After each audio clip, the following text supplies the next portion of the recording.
Hi, friends. It's so good to see you. I've been missing you so much. The point of me doing this is because we can't be in class together right now and it stinks. But I'm still going to do my best to be your teacher and continue to help you learn during these difficult times. Each day I'm going to post a video just like this one, and it's going to have a mini lesson or a book or something short and simple for you to watch, and then you can do it with me if you can, okay? Today I'm going to start with the story, The Good Egg. Now, this might sound kind of familiar to you because a little while back we read a book called The Bad Seed. And if you remember, that story was about a seed who was so set on being bad that eventually he started to see the good in things because of friends and family around him. Well, today we're going to read The Good Egg. It is made by the same people, so our authors and our illustrators, remember that author is the person who writes the word and your illustrator is who draws the picture. Their names are Jory, John, and Pete Oswald. So go ahead and listen along. We'll talk about the story at the end, okay? The Good Egg.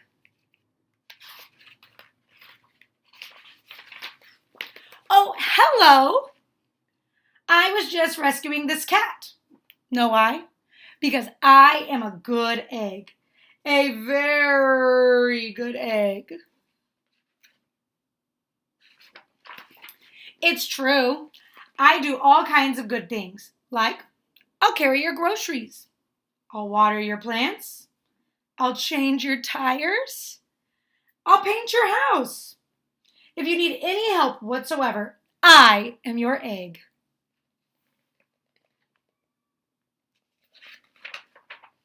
I've always been a good egg. It's been this way from the start, even in my earliest days back at the store.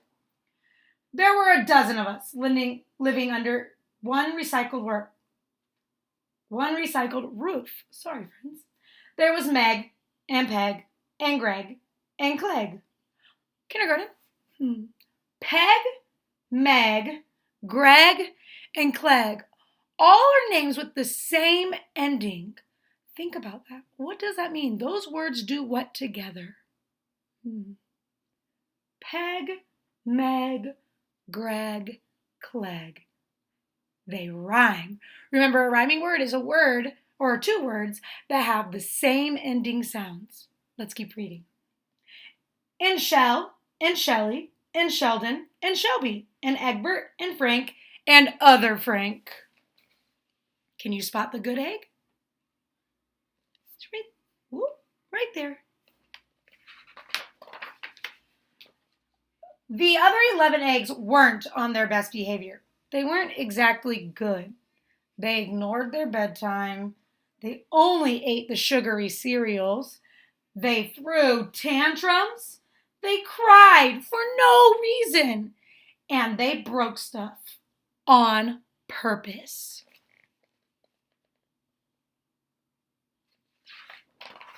Meanwhile, I tried to take charge. I tried to fix their bad behavior. I tried to keep the peace because I was a good egg. A very good egg.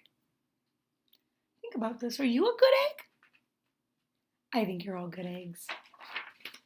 Nobody seemed to care, but though, every night I was exhausted. My head felt scrambled. Right here, he's saying something. He's saying, sigh. Then one fateful morning, I noticed some cracks in my shell. Yikes! They were everywhere. My doctor said it was from all the pressure I was putting on myself. The pressure of making sure everybody was as good as me. I was cracking up. Literally. Something had to change. I've had enough. How do you think he's feeling right now? I see his face. I'd say he's feeling kind of sad, maybe even disappointed. I told Meg and Peg and Greg and Clegg, rhyming words, and Shell and Shelley and Sheldon, and Shelby and Egbert and Frank and other Frank that I was leaving. I can't be the only good egg in a bad carton, I said. Blah, blah, blah, they replied. I left that night.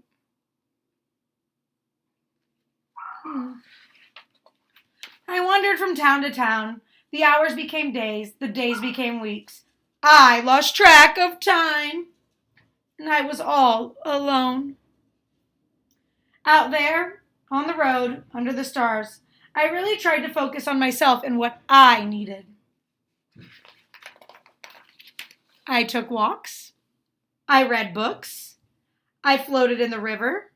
I wrote in my journal. I found simple moments to be quiet. I breathed in and I breathed out. I even started to paint. For once, I found time for me. And guess what? Little by little, the cracks in my shell started to heal, and my head no longer felt scrambled.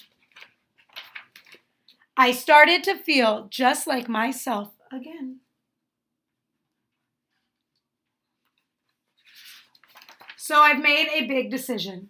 I'm returning to my old carton and my friends. Besides, I'm kind of lonely out here. This time, I know what I need to do. I'll try not to worry so much. I'll be good to my fellow eggs while also being good to myself. Here we go. Everybody missed me, and I missed them too. Look at, they're all being silly, making a sign stand, and their sign says, "Welcome home." Hello, Meg. Howdy, Peg. Hey, Greg. Greetings, Clegg. What's up, Shell? Aloha, Shelly.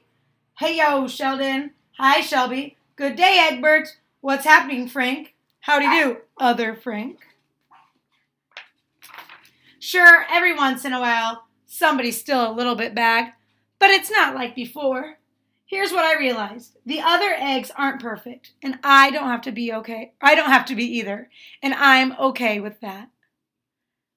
Now look at his face. How do you think he's feeling now compared to before when he left? Do you think that he really is happy with his friends? Yep, the old carton is back together, and we're a solid dozen again. It's good to be home. The end. Okay, so now I want you to think about the story, The Good Egg, that we just read. And I want you to think really hard back to when we read The Bad Seed. And I want you to compare both stories. Remember, when we compare something to another thing, we are thinking about what is the same, what is different. So I want you to think of some things that are the same about these books. For example, you could say The Bad Seed is the same as The Good Egg because they're both about a character that's not a real person or a real live animal. Or you could say they are different because this story is about an egg and The Bad Seed is about a sunflower seed. If you have any questions at all, go ahead and shoot me a message on Remind. Can't wait to see you soon.